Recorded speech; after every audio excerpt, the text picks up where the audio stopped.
Welcome back to the channel. It's been a while, I know, sorry. I started a new job last August, and you have to remember YouTube isn't, I don't make a living from YouTube, it's a bit of fun, it's my hobby. Since starting this new job in August last year, I've just been busy with that and I've been busy with other things, so I'm sorry I've had a break, but anyway, I'm back. How frequently I'll be uploading videos, I'm not sure, but I've come out today to film a few that I can edit, get back online, get back into it a little bit, get back into the habit of it. So sorry I've had a break, and the break came at a bad time really, because the last video I posted was number 2 in a series of 5, and I never finished that series off, so let's finish it off. And that series was all the detail about the system of car control, and I was making a video on each individual phase of the system of car control. So as a reminder, there are 5 phases to the system of car control. They are information, position, speed, gear and acceleration, and I'd covered the first 2, information and position. So because we don't want to do things in the wrong order, this is the 3rd video and I'm going to look at speed. So to be clear, the speed phase of the system of car control is not about acceleration. That comes at the end. When we refer to speed as part of the system of car control, we refer to reducing our speed to an appropriate speed to deal with a hazard. So what we're doing is we're applying the system of car control on approach to hazards. As I've mentioned previously, a hazard is anything. It's anything that you have to deal with. It's a junction, a hill crest, a bend, a roundabout, a corner. It's an overtake, it's a line of stationary vehicles, it's a cyclist, it's any one of a million different things you could be dealing with on the road. But the system is really flexible and it gives you an ordered approach in which to deal with any of those different hazards. So, as we looked at in the last couple of videos, going back to last summer I know, but as we look at those previous couple of videos, we know that we take information in, we use that information to formulate a plan as to how we're going to deal with the hazard, and we give information out with a signal if we think we need to. Then at the position phase, we just take the appropriate position to approach the hazard and deal with the hazard, and that choice of position is based on safety, stability and view. And the next phase is speed. Now remember, there is an information phase and 4 action phases. Position is the first of the action phases, speed is the second of the action phases, and with the action phases we only need to consider whether we're going to need to reduce our speed.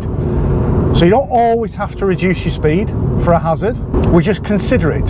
So you might approach a hazard, move your position and realise that actually your speed's okay. So this parked vehicle here, I might check my mirrors, move out, the position, speed's okay, and my gear's okay, and I don't need any further acceleration because it's a 40 limit. So I've applied system to that parked car, but I've only used the first 2 phases. But on some occasions, you'll need to reduce your speed. That's the speed phase. So let's have a look at how we do that. And I'm going to cover manual cars, automatic cars, and electric cars. Now I haven't got access to all those cars, we're going to have to do them in the Mini, but I'll replicate what you would do in automatics and electrics in a bit. But let's start with manual cars because that's what I've got access to today. So if I ask you what's the first thing you're going to do to reduce the speed of the car, you might say to me, well, I'm going to use the brakes. And you'd be wrong, because the first thing you're going to do to reduce the speed of the car before you use the brakes is you're going to have to take your foot off the accelerator. So as you take your foot off the accelerator, your speed immediately starts to drop. I'm in 6th gear here. It's a national speed limit road. And coming up is a left-hand bend. So on approach to that left-hand bend, if I think I need to brake, the first thing I'll do is lift off the gas, and immediately I'm starting to lose a little bit of speed. It went from 60 down to 57. Now quite often when you're driving along, especially on a road like this where we're flowing along quite nicely, quite often that's all you need. So for this next left-hander, if I just ease off the gas a little bit here on approach, you'll see my speed drop down, 56, 55, now my speed's okay, and I'm back on the gas again. Now what I'm not doing is taking a lower gear to slow the car down. That's engine braking. We're not relying on engine braking. What we're using is acceleration sense, and acceleration sense is when you just leave the car in the gear that it's in and just moderate the car's speed with little lifts off the accelerator and then little presses of the accelerator again. And it's a really nice skill to learn. We use it on the motorway a lot, acceleration sense. Just moderate our speed slightly with little gentle lifts off the accelerator and little gentle presses on the accelerator again. So here, off the gas, 59, 58, 57, and then squeeze the gas as we go around the corner to balance it. 57, 58, 59, 60. I haven't touched the brake pedal at all. I haven't even thought about touching the brake pedal because it's a nice flowing national speed limit road. So in any car, manual, automatic, electric, the first thing that you do to moderate your speed is you start to lift off the accelerator. We use a bit of acceleration sense. Now sometimes acceleration sense isn't enough. You lift off the gas, everything's slowing down. You realise the car isn't slowing down enough. Then we move on to the brakes. Brakes is the second method of slowing the car down. Now I mentioned before we don't use a gear to slow the car down. We don't take a lower gear to slow the car down. A lot of people do this. They do this. They take third gear and the car quite significantly slows down when you take a lower gear.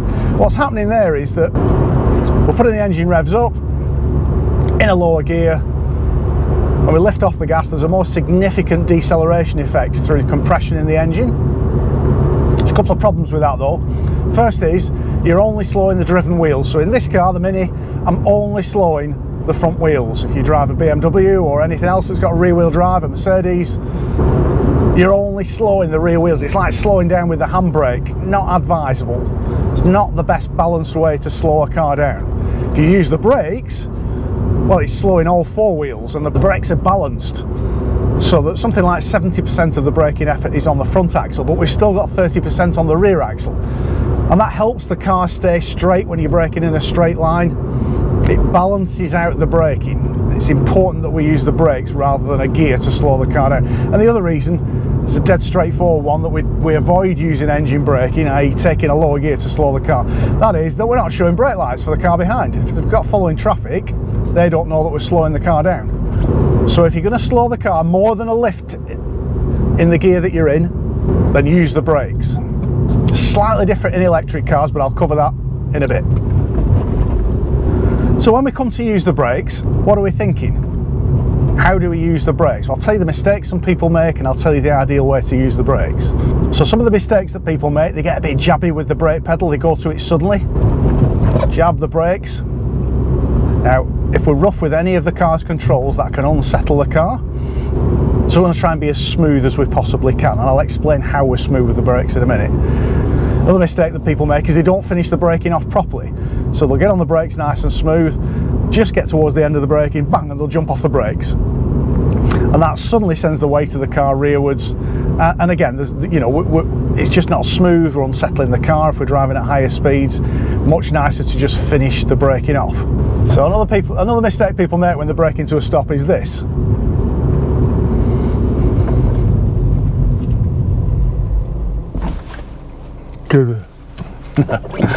They keep the brakes on at the same pressure just as the car comes to a stop.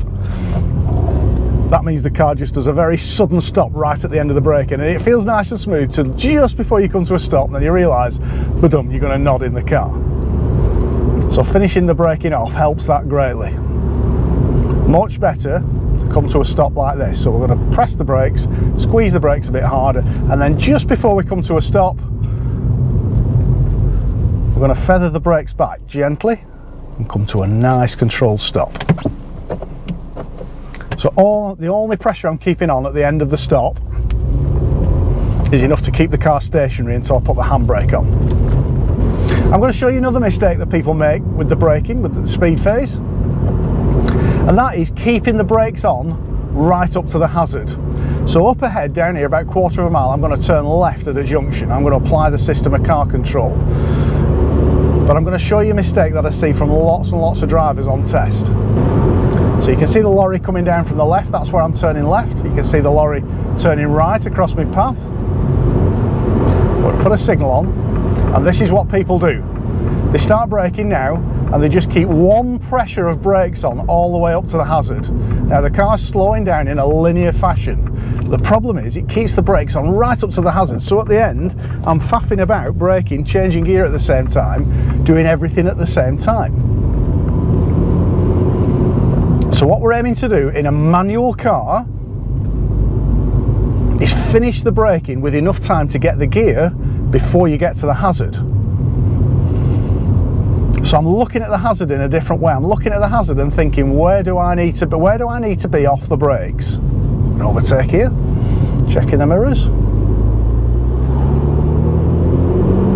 Where do I need to be off the brakes? That's what I'm asking. So I'm aiming to finish my braking about 2 car lengths before the hazard.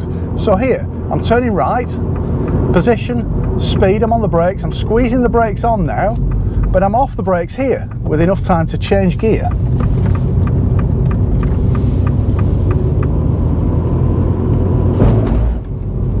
So in an ideal systematic way, I'm separating out the braking from the changing gear. You can't always do that, and I'll cover this in the gear phase in the next video. You can't always separate your braking and your changing gear, but there is a bit of an overlap. If you look at that system schematic, there's an overlap at the speed and the gear phase. So just occasionally, if you're going downhill, you don't want to come off the brakes to change gear because the car will pick up speed. Just occasionally, a bit of a planned overlap is fine. But most of the time we want to finish our braking, get off the brakes and get on the gear. So in order to do that, I want to finish my braking a little bit earlier. So going down here, look, the road's going right, but then there's a sharper left-hander. So I'm braking now, off the brakes, and now I'm braking more firmly for the left-hander. And now I'm off the brakes, taking the gear and driving the car round. That's better system. We're doing it all in the right order. Position, speed, and then gear, and then accelerate through the corner. So how do we use the brakes properly? I've done previous videos on brakes and the use of brakes, and I'll put the links in the description below. But essentially what we're using is a 3-phase braking technique. And the 3 phases are, number 1, we introduce the brakes. We start to squeeze the brakes on. We build pressure up in the braking system. We push the pads up against the discs. We let the car know what we're going to do. Don't catch the car by surprise with a sudden dab of brakes. We're letting the car know that we're going to start slowing down. Then the 2nd phase of braking is where you get rid of most of your speed. That's where we do the bulk of the braking. So on approach to this corner, gently on the brakes at first, and then building the speed, building the braking up in that 2nd phase of the braking. The 2nd phase of the braking is where we start to build that pressure up. That's where we get rid of most of the car's speed.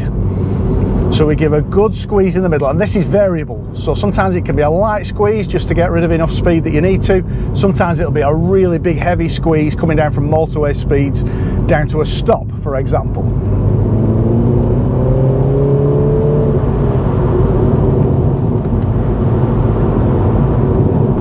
And then the 3rd phase of braking is where we just squeeze the brakes off. We release the brakes.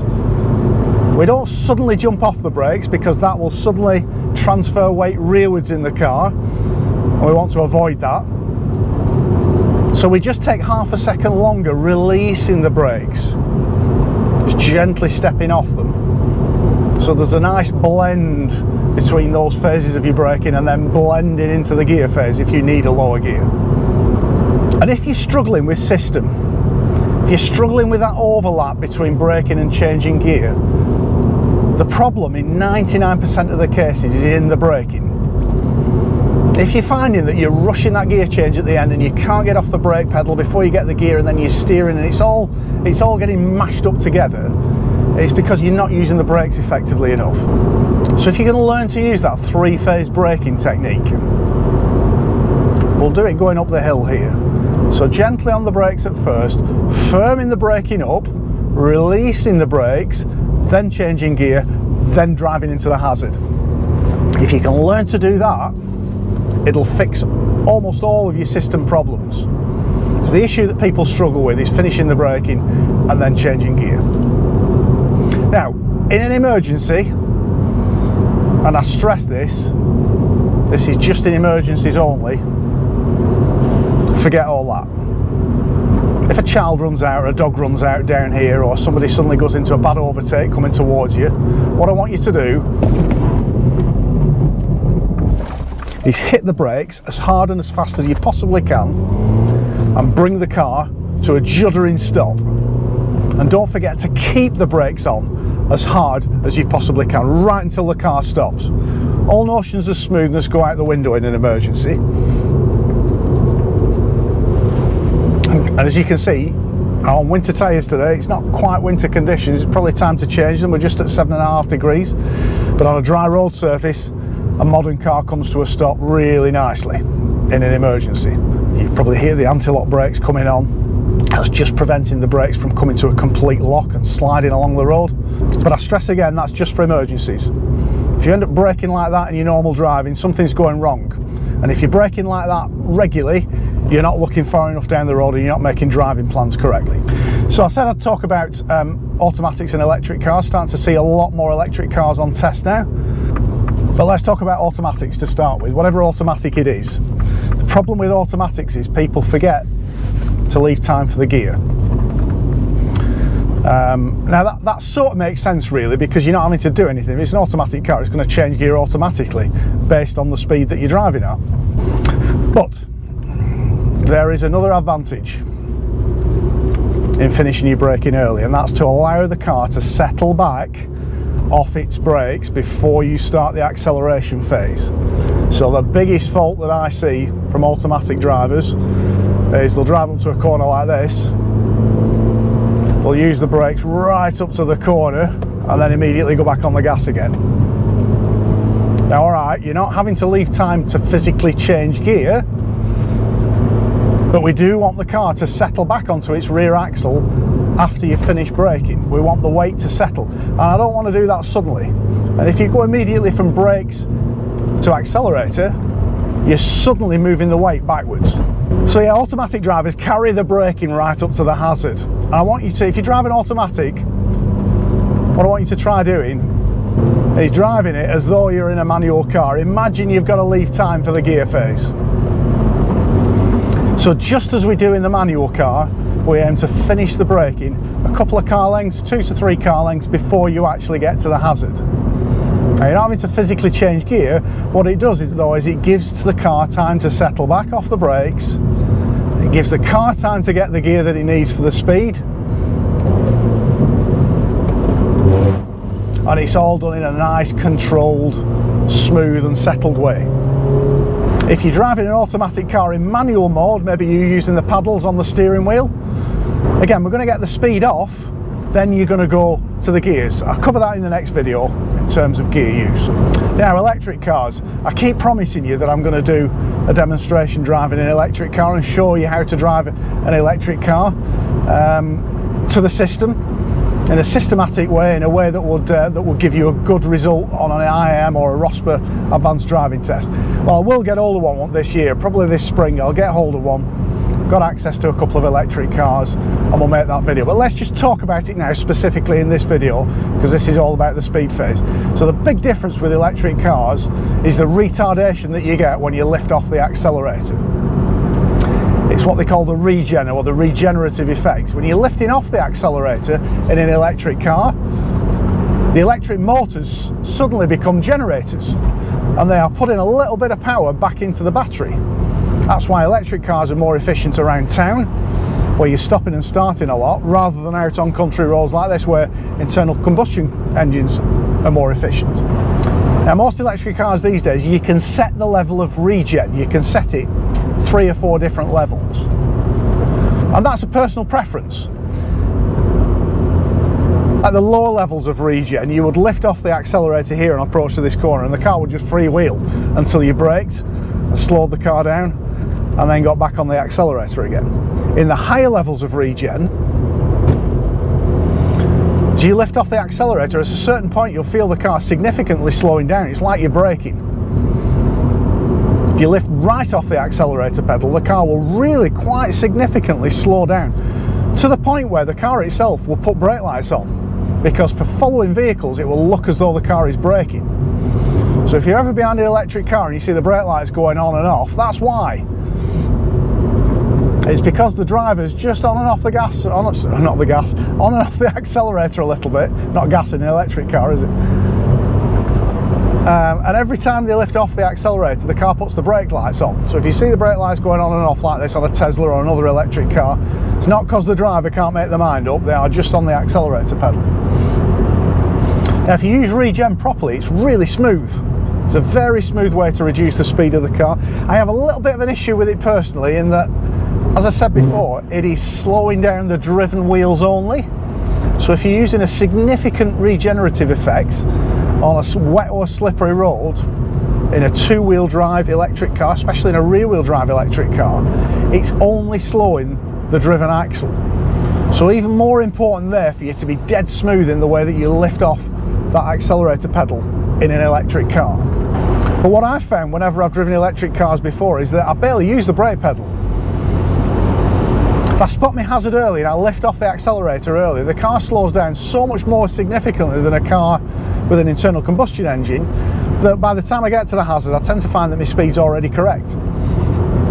So you tend to find you're only using your brakes right for that last bit of speed reduction, just as you come to a stop. Now here's where people get it wrong regularly in electric cars. There is a point. I'm not really quite sure what to call it, this point. It's like a tipping point. It's like a neutral point in the accelerator pedal's travel. And that's the point where you're neither accelerating nor decelerating. You're just on the fence. You're just holding a steady speed. And a lot of people struggle with that point in electric cars because the accelerator pedal itself, it's not like a traditional accelerator pedal. It's not got a cable attached to it. It's effectively a volume switch, and one of the problems people have is when they're holding a constant speed. Thanks for pulling out, fella. Here's an electric car.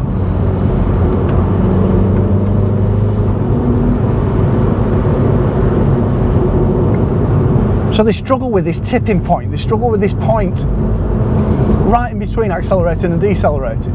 Now whether that's the design of the car, whether the cars don't make it easy for you or not, I'm not sure. I've never found a problem with it. I'll give you a little tip though. If you've got your foot on the accelerator in an electric car, just stiffen the muscle in your calf, tense the muscle in your calf. It stiffens up your ankle and it gives you better control of the accelerator pedal. Try that, it might work for you. But as with automatic cars, the issue with electric cars is that the drivers get so used to using regen all the time that they tend to use that right up to a hazard. And what you've got to remember is that the car is effectively braking. And then what they do is they just, it'll slow down quite smoothly and quite progressively, but then they'll immediately get over that tipping point and back into the point where the car's accelerating, boom, and it just takes off again. And they find it very difficult to control that difference between decelerating and accelerating. There has to be a neutral point, there has to be a pause, there has to be a point where the car settles between decelerating and accelerating. Now I'll explain this more to you when I get hold of an electric car in the next month or so, and I'll make another video about them.